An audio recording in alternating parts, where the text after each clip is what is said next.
बहादुर छोटी शहद की मक्खी। एक दफा का जिक्र है कि एक वसी और रंग बिरंगे मैदान में एक छोटी शहद की मक्खी रहती थी जिसका नाम बेला था। बेला बहुत छोटी थी लेकिन इसमें बेपनाह हौसला और तजस्सुस था।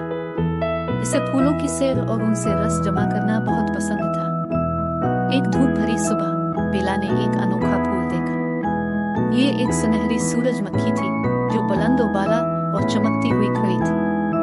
बेला को इस खूबसूरत फूल की तरफ जाने की जबरदस्त ख्वाहिश हुई। जब वो करीब पहुंची तो उसने देखा कि सूरजमुखी एक मसरूफ सड़क के बीच में है।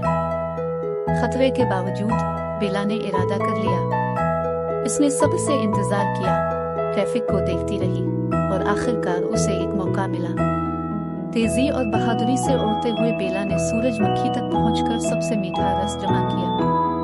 फिर वो जल्दी से वापस अपने छत्ते में पहुंच गई। उसका दिल जोश से धड़क रहा था। दीगर मक्खियों ने बेला की बहादुरी पर हैरानी का इजहार किया। जो रस वो लाई थी वो इतना लजीज और खास था कि ये छत्ते का सबसे कीमती खजाना बन गया। बेला की मुहिम जोई ने तमाम मक्खियों को सिखाया कि कभी कभार मंसूबाबंदी के साथ खतरा मोल लेना बड़ी कामयाबी का बाइस बनता है। इस कहानी से हमें ये सबक मिलता है कि हकीकी बहादुरी खौफ की गैर मौजूदगी नहीं बल्कि इसके बावजूद अमल करने का अज़्म है।